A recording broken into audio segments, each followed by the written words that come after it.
Hello everyone. So do you watch anime? Well of course you do, इसीलिए तुम यहाँ हो। बट तुम किस तरह के शोज देखते हो, ये एक ज्यादा इंपॉर्टेंट क्वेश्चन है। Well anime as a medium के अंदर हमें बहुत ही कम एंथोलॉजिकल शोज देखने मिलते हैं। And just in case, here's what anthology mean. An anthology film is a movie that's made up of multiple short films that are connected by a theme, premise, or author. Well हमें anime as a medium में बहुत कम anthological shows मिलते हैं। It is mostly because of the other side, that is action, adventure, shonen, comedy and many more. For majority of Indian anime audience, anime is just something that is animated in Japan, that has a main protagonist, a few side characters, an antagonist and a comedy and action driven story. But anime as a whole is a very vast ocean and I don't think any sane human would be satisfied with just a bucket of it. So here's something that is actually very different: blue literature.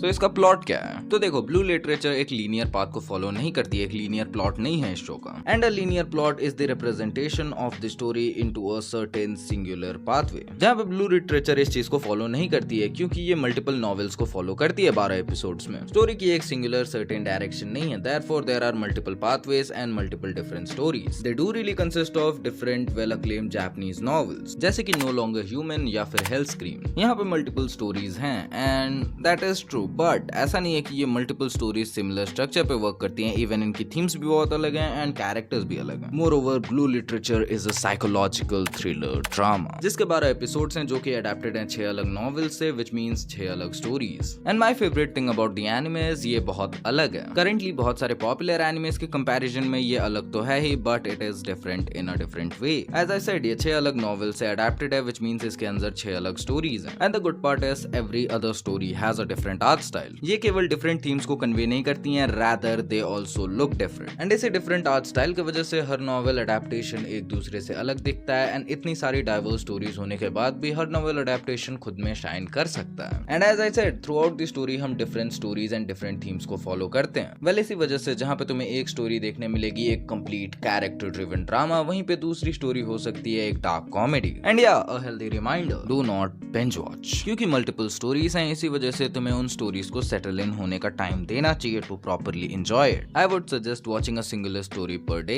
And since 6 अलग अलग stories हैं, इसी वजह से it can be a really great piece of entertainment for the whole week. And why do I say so? क्योंकि ये story बहुत ही ज्यादा डाइवर्स है एंड इसी वजह से इसमें से कुछ स्टोरीज बहुत ही ज्यादा डिप्रेसिंग स्टोरीज निकल के आ सकती हैं, that would be very thought provoking. And on the contrary, you might also find something that is very bright. And इसी वजह से binge watching might defeat the whole purpose of it. And something that makes this show really special are the undertones and the contrasting differences in this undertones. क्योंकि एक story में तुम्हें hopelessness and existential crisis जैसी undertones देखने मिलेंगी, and वहीं दूसरी तरफ तुम्हें होप एंड फेथ जैसी अंडरटोन्स देखने मिल सकती हैं दूसरी स्टोरी में। And this very contradiction of the stories and the ideologies make this show very good. And इतना ब्रॉड स्पेक्ट्रम होने की वजह से you will definitely find at least one story जो कि तुम्हें हिट करेगी। हो सकता है सारी स्टोरीज तुम्हें पुश ना करें, but definitely there will be one story that will push you. And if you are someone जो कि बुक्स पढ़ता है, then definitely you might also go and check the original source material. And all this makes blue literature a really timeless piece of work. And as the saying goes, one man's trash might be another man's treasure. This is something that perfectly sums up blue literature. क्योंकि you might find No Longer Human a really great story, but the other person might not. And on the contrary, the other person might find Kokoro a really great story, but you might not. और जब बात आती है time capsule की, तो बहुत कम shows हैं जो कि इस क्वालिटी को रखते हैं। And having the quality of a time capsule means the show is timeless. It could be watched at any period of time. Having the qualities of a time capsule is a very subjective thing. कोई ऐसी story जो कि मेरे लिए एक timeless story हो सकती है, हो सकता है कि वो तुम्हें उतनी पसंद ना आए, and it is the other way around as well. क्योंकि कोई ऐसी स्टोरी जो कि तुम्हारे लिए एक टाइमलेस स्टोरी हो सकती है, वो मेरे को ना पसंद आए। But the good part is blue literature के पास सबके लिए कुछ ना कुछ है। And before ending this video, I will also say that कि ये बहुत ही डिफरेंट स्टोरीज हैं, जिसके वजह से you might like some, you might not like some. And ऐसा भी नहीं है कि सब टॉप टियर स्टोरीज हैं, some are better and some are not. लेकिन इस वीडियो को कंक्लूड करते हुए आई वुड से कि तुम्हें ये शो देखना चाहिए, क्योंकि इस शो में सबके लिए कुछ ना कुछ तो जरूर है।